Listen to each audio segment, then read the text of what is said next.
Welcome to the Loving Truth Podcast, where it's all about finding clarity, confidence, and peace in the face of marriage challenges. And now your host, relationship expert, and certified master life coach, Sharon Pope. Hey there, loves. This is Sharon Pope, and this is The Loving Truth. Today, we're going to talk about when you want to create more connection with your partner, but you just don't know how. Now, here's what I want you to know. There has not been a single person that has ever worked with me. Now think about this. Thousands of women around the world over the course of 10 years, not a single one that when they began working with me, they felt connected to their partner. Right? So the reason why I use the term disconnected all the time is because that is the term that I hear day in and day out. There might be lots of reasons for that disconnection, but inevitably it all boils down to a sense of I'm not connected to this other human being. Now the problem is that inside of our relationships, the place where we begin is oftentimes a place of resentment because we don't want to be disconnected, particularly for women. So let me just back up and explain something. Women, in terms of their hierarchy of what is important to them, for most women, relationships and their relationships feeling good are literally the top of the pyramid. If those things are good, they can manage almost anything else. But when their relationships start to break down, that's when everything else feels insurmountable. So when we feel disconnected from the person who is supposed to be our person, the person who is supposed to be our most intimate relationship, we get kind of resentful that we're not connected.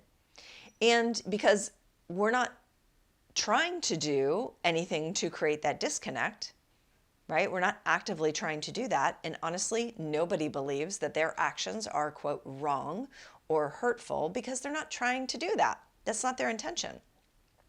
And your partner, by the way, is the same way. So we feel resentful that we are disconnected, and then we blame our partner for that disconnection. So what I see women do, because I often ask them, well, what did you do? Like you've been struggling for years inside your marriage. What have you done? And what's your hunch as to why hasn't it worked? And the questions or the answers that women will give me are things like, well, I've told him I feel really disconnected. Okay. Or I didn't do anything. I shut down and I hoped for the best. I hoped that change would come. And it never did. Or I just start doing more things with my girlfriends. Or I pour myself into my kids. Or I pour myself into my work.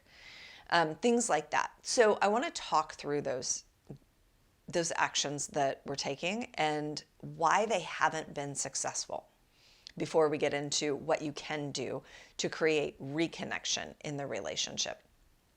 So this idea that I'm going to go to my spouse and say to you, I feel really disconnected from you, and then not really give any additional detail beyond that. What we're essentially doing, folks, is we're putting our problem, our disconnection problem, on a platter, and we're handing it to our partner. We're saying, I feel disconnected. You, my friend, should do something with that. You should do something constructive with that so that I can feel the way that I want to feel. Right? So we're putting it in their hands. Now, ladies, I'm talking to you specifically. When we do that, what do you think? Many times, our partner is going to say, assuming you're in a heterosexual relationship, because men's way of connecting with you is often through what? Through physical intimacy, through sex. And so they're like, great, let's get naked. You feel disconnected? Let's get naked. Like, it's not that simple, obviously, but their way of connection is not your way of connection. So when you just say, I feel disconnected from you, but you offer no path to come back to feeling more connected, then you leave it in their hands and you hope they'll do something good with it. But their approach to connection may or may not be the same as yours, right? So they might be offering lots of things that help push you further away, and not closer in. And they're not doing it intentionally. It's just that men and women connect differently most times. The other option is I'm going to ignore and hope that it just magically changes. Look, nobody believes me when I say this. When I ask people the question, look, if you do nothing different than what you are doing today, same things you're doing today, what is your life going to look like a year from now? You know what they say? Every single time, it'll look the same. What they don't know is that the relationship will look far worse. It will feel far worse. The circumstances around that relationship might not have changed. That might look the same. Like from an outside perspective looking in, it might look the same. The problem is you're the one that's in the relationship, and it's going to feel a lot worse because now you've spent another year in disconnection, another year feeling lonely, feeling confused, feeling hopeless. So you're going to feel much different, and the relationship is going to feel much heavier a year from now if nothing is done. So this idea of I'll just ignore it and maybe it'll magically go away, my friends, denial is not a strategy. It's just denial. It's just, I don't want to deal with this, so I'm going to pretend that it doesn't exist. Sometimes what women will do when they're feeling really disconnected is they'll use tools that they think will get the point across without actually having direct conversations. This is one of the ways that I feel like women today, when we were young girls, we were not taught or encouraged to speak directly, right? And even when we did, when we were very blunt with people, we often got corrected. We kind of got put in our place when we were really blunt with people and said, no, I don't like that. No, that's not okay with me, right? Like our mothers or the teachers or whoever didn't necessarily protect us or want us to stand up for ourselves. So what did we go to use? But we used tools that could be described as passive aggressive. But we used things like sarcasm, right? A way to get our point across without ever being vulnerable. Or we use humor so that we could say, oh, I was just kidding. It didn't mean anything. But honestly, I see a lot of men doing that as well. Like when they have that moment of trying to reconnect with their spouse, they do it in an awkward way, trying to use humor. But that just means that they're super uncomfortable and they're afraid of that rejection. And so if you reject them, then they can just be like, oh, it didn't matter. I was just kidding, right? It's all about, am I willing to open the kimono? Am I willing to be hurt? Am I willing to be rejected? And then there's a big group of women who spend a lot of time in disconnection in their relationship. And I'm just going to be honest here. And only you know if you fall into this group. But there's a lot of people who really have no intention of ever solving the issues inside their relationship, and certainly not for them to do anything different. So what they're going to do is they're going to bitch and moan and complain and resent and blame and criticize their partner, which only serves to deepen the disconnection between them and their spouse, right? So that's really not productive. Even if you're not doing it with them, you're doing it with your girlfriends, you're doing it with your sister or your mother or whatever. And even if it's a cultural thing where it's like everybody does it, that is not helpful to your relationship. And for sure, it is not going to help you create a deeper, more meaningful connection with your spouse. All right, so that's all the stuff that does not work. I want to tell you a story. And this is about a client of mine, a current client of mine. So I use a scale.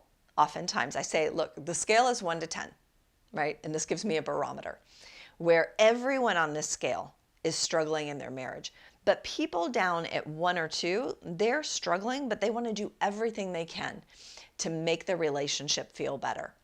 And 10 is, I'm struggling and I'm done. I am not trying. I am done. I am over this. I am ready to move forward with divorce. Now, because people want clarity, they oftentimes reach for that 10. Right? They want to know if they're gonna end their marriage, they want to know it's 100% sure. And what I tell people is, Look, if you can get to an 8 or a 9 and you're solidly at an 8 or a 9, I think you just have to trust that, because knowing with 100% certainty that leaving the marriage is the right decision is just a very high bar to reach, right? And so I'm like, look, if you can get to an 8 or a 9 and you're consistently there, I think you can move forward and make peace with that decision. This particular client came to me, and I'm not going to say she's the only one that's ever said she's a 10, like the first time I met her. So she had just started working with me. I meet her.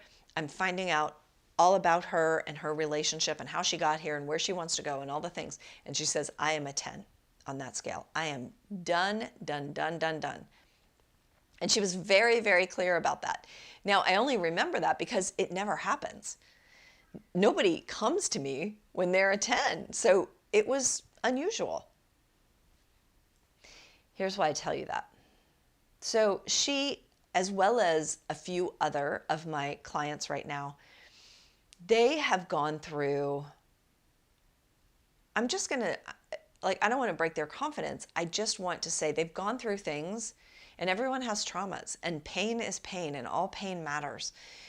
But the stuff that they've gone through as mothers, which means this impacted their children, the things that they've gone through as mothers, it's no joke, right? And it's real trauma, and it really matters, right? When it impacts your children and you're a mother, it really matters. And all of these women have been in marriages that are 25 years or more. So they've been in these long-term marriages, and they've been carrying these long-term hurts that have been a result of, or a condition or circumstance around, the trauma of what's been happening in their family and specifically with their kids. So this particular client had a very frank and open conversation with her husband. This is the same woman who said she's a 10 on that scale, which means I'm over this, I am done, I am out of here. No interest in working on it. Okay. So she has a conversation with her husband, and it's an open, meaningful, vulnerable conversation where they were both able to express to one another how what had happened with their child had impacted each of them personally and their relationship. Now you might think, wait a minute, 20 years later, or however many years it was, 20 years later, you're just now having that conversation? Yeah, because what had happened with their child meant they had to give all of their focus and attention to that. They weren't giving their focus and attention to what was going on for them and how they were processing it, or what that was creating, the challenges that was creating in their marriage. They just kept putting one foot in front of the other and showing up for their child every single day. But they never sat back and went, wow, that took a toll. That took a toll in a couple different ways. And so when they had that conversation, don't you know, she reaches out to me and she says, we talked. I softened. I have more compassion for him now that I didn't have before. And you know why? It's because he opened up and he shared something that was vulnerable, which is, how did this circumstance in our lives impact me personally, and how did it impact my marriage? And maybe even, what did I not take care of? What did I not pay attention to that maybe I should have? And now I'm sitting here telling you that there is a possibility in their marriage that did not exist 3 weeks ago, right? She is ready to hire divorce attorneys. She's ready to move through the process. She is done. They've already separated. They're not living under the same roof, right? Like, she is far down that path. And now there's an opening, right? I don't call it a guarantee. I don't say, oh, everything's great. They're happier than ever. No. This is 3 weeks, right? And this is 25 plus years.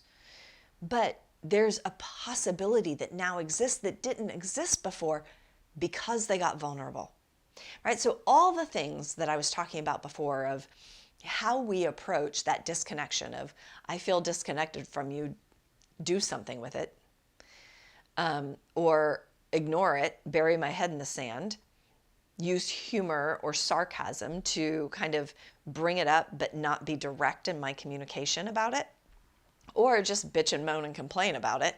None of those things work because they don't make you vulnerable. And we use all those things because we want to avoid that feeling of vulnerability, right? Our ego does not like being vulnerable. I often use this like term of like open kimono. Like if you're willing to open that heart space, that means that you can connect deeply with another human being, but it also means you take the chance that you will get hurt, that you'll be rejected, that you'll be laughed at, that you'll be made to feel insignificant, that you'll be invalidated, any of those things. But the only path to connection is through the heart space. So we've got to be willing to take that risk. And as long as we're not willing to take that risk, we are not going to be successful. All right, so let's talk about how to do it differently and how to allow ourselves to be more vulnerable. And by the way, I'm not going to give you some kind of magical answer where here's the way that you can be vulnerable and never uncomfortable, right? That doesn't exist. That's not a thing, okay? So vulnerability will always feel uncomfortable. And until we can get used to a bit of discomfort, until we can get comfortable with a bit of discomfort, we'll never be able to recreate or create connection inside of relationships, all right? So, first of all, there are probably easily 100 opportunities every single day to connect with our partner, but we don't often take them. And these are little things, right? These are sending a text going, I hope you're having a great day, babe. Love you. See you tonight. No agenda, just sending well wishes, just saying I'm thinking about you. Those little opportunities for connection can be little tender moments of a wink, a knowing smile. It can be laughter. It can be fun. It can be playfulness. It can be we're in the kitchen and our kid said something funny and we kind of jab and joke with our partner. Like all of those little moments of connection, right? So I'm a relationship coach, right? So lots of people assume like you must be just perfect at relationships and you must never argue and you must never feel disconnected. That is not true, right? Like life happens to everybody. Life happens to me too. Maybe I get too busy in my work and then I feel disconnected from my husband, D. But the difference is that I step into the gap. I notice the disconnection and I'll notice it in a day. And I bet you do too. Like you'll know it a day or two. Like you're like, yeah, we're getting disconnected. But instead of sitting back and waiting for him to do something about it, first of all, for him to notice it and then to do something about it and do the thing that would help me feel more connected, instead, I know what to do. I'm equipped. And by the way, you can be too. When you notice the disconnection, someone has to step into that gap. And the problem is most people sit back and wait for their partner to step into that gap, to fix, to build the bridge, to create that connection where there is disconnection. And you know what it is. And if you know anything about love languages, which sounds like almost most of the world does by now, you can use that. Like I know that one of my husband's love languages is acts of service. So when I feel that disconnection, I'm like, oh, I know what to do. I know what to do. We spend time, well, I'll just make a bid, spending time together. I'll be like, hey, babe, I made a smoothie. Do you want some? I was thinking I would make dinner tonight. What would be good? And then I just make dinner. Like whatever. It's simple stuff. But it's like, what can I do for you? How can I care for you? When he feels cared for, he feels loved, right? So I know that. And so when I feel that disconnection, I step into the gap. And so our disconnection doesn't go on for weeks, and then weeks turns into months, and months turns into resentment and blame turns into years. We're not going to do that. We're going to nip it in the bud after a day or two so that a little thing doesn't become a big thing. Okay, so the first thing is just recognize you have tons of opportunity throughout each day, every day, to connect with your partner. Stop waiting for your partner to connect with you. Instead, you take the lead. I promise you're more equipped than your partner. Take the lead. Do anything. Do anything. It can be lighthearted. It can be humorous. It can be just sweet and sentimental. It doesn't have to be a big deal. It doesn't have to take a long time. It doesn't have to take a lot of energy. But our relationships do require work. They do require effort. And that's the same with every single thing. If you want your health to be good, it's going to require some effort. You can't go to McDonald's every day, okay? If you want your child to grow up happy and healthy and emotionally mature and able to be a productive, responsible, kind adult, it's going to take some work. It's going to take some effort, isn't it? So anything we want to thrive, it's going to take some effort. I'm talking about a text message once or twice a day. If we're not willing to do that, I don't know what we're doing. Like, why are we married? Like, if we're not willing to spend 30 seconds thinking about our partner when we're away from them, how in the world do you think your relationship is ever going to thrive? It's just not. All right, number 2. When we get into that place of blaming our partner or feeling resentful, and I hear you right now, you probably are like, yeah, but I have good reasons. I love that. Yeah, but yeah, but Sharon, you don't understand. Yeah, but my situation is different. All of those things I hear all the time. And it's okay. Like, you probably do have really valid reasons on why you don't feel connected to your partner. And I know that you hearing me say you step into the gap is kind of confronting. But what I also want you to realize is that the reason that you can stay in that place of resentment and blame for your partner as the path through which you are now disconnected is that it requires zero vulnerability to blame someone else. It requires nothing of you, right? And your ego loves it. Your ego loves the hardness, that shell exterior, the self-righteousness. Your ego loves that. Your relationship does not. Okay? So just understand why you're doing it. And when you can start to see, like, oh, I get it. Like, I do have an ego side of me, but I also have this very real side of me that includes all of my needs and what I really desire in this life. And those two things can sometimes butt heads. So while it feels safe and secure and a little self-righteous to be in blame and resentment, it doesn't get us where we need to go, ever. You can't get there from there. You can't get to connection from blame and resentment. That's not the path. If it was, I'd tell you to do it. It just isn't. The third thing I want to share with you, because I think when we're talking about connection, I think we got to talk about sex, and we've got to talk about that age-old issue of how, and this is a generalization, so it's not universal where 100% of the people feel this way 100% of the time. And obviously I'm talking about heterosexual relationships.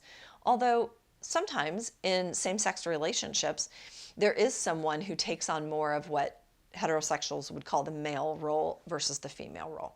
So here's what I want to say. That age-old problem of women will tend to connect emotionally before they can connect physically. So if I don't feel emotionally close to you, I cannot connect physically to you.